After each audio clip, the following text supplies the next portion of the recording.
When it comes to Muhammad's life, he's not the kind of person that I would wish to follow. Once I've studied his life, now if you only hear stories about him in the mosque, I could see why you'd want to follow him. But when you read his stories from the books of hadith, from the books of seerah, you have to walk away wondering, why would I follow this man as a prophet?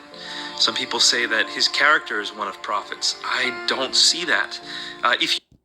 Now, I just want to make this video to point out a brief inconsistency or hypocrisy of Nabeel Qureshi. Now, he says about the life of the Prophet Muhammad's life is not the one of the prophets. Well, I gotta ask, where do we learn about the prophets? Like, where do we get information from about the prophets? We get it from the Old Testament, right? We get it from the Old Testament or the Bible. So we know reading the Bible that there are what we would consider morally questionable actions of prophets in the Bible. Like, we know Noah got drunk. We know, according to the book of Genesis, we know Abraham had 3 wives and several concubines in the book of Genesis.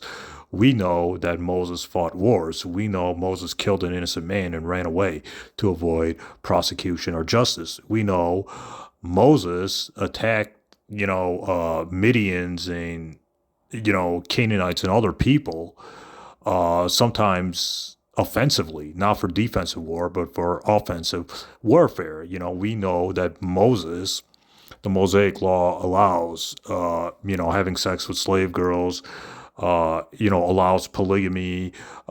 We know that Joshua fought many wars, sometimes offensively in the book of Joshua. We know Solomon had 700 wives, 300 concubines. We know David had 8 wives and 10 concubines, according to the 1 Samuel, 2 Samuel, according to the Old Testament. We know that David fought many wars and killed many, even innocent people. Like we know all these things, right? We know Solomon had 700 wives, 300 concubines. We know Moses fought wars. We know that, Moses killed a man, an innocent man, and ran away. Like, we know all these things, you see? So these are morally questionable things that Nabeel Qureshi was alleging the Prophet Muhammad did. But if you read the Bible, the biblical prophets did the same exact thing, or they did worse things. Like, we know David practiced polygamy, marrying multiple women.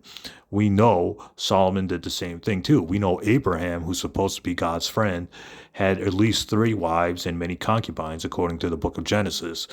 We know that Moses fought wars offensively and did many problematic things like killing men, women, and then taking, young girls as slaves, etc. Moses allowed all this in the book of Numbers and the book of Deuteronomy, etc. We know that the Bible allows polygamy, concubinage, etc. So I think Nabeel Qureshi is being inconsistent here or he was being inconsistent since he's dead right now, because just read the Bible, read the Old Testament. The Old Testament allows all the stuff that that these Christians accuse the Prophet Muhammad of. Now, if an atheist was bringing this stuff up, it would make a little bit more sense. But even the atheists can't say there's anything wrong with the Prophet Muhammad or Islam or the Quran, etc., because the atheist has no objective standard for morality, just a subjective standard.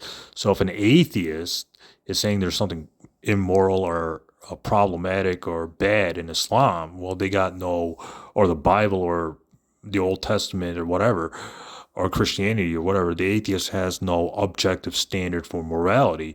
So the atheist can't judge something right or wrong because they got no objective standard of what's right or wrong. So I just want to point out this inconsistency of mainly Nabeel Qureshi, but not just him. To be fair, not just him. The atheists too bring up these moral arguments against Islam, the Bible, Christianity, Judaism, etc. So I just want to point out the inconsistency here.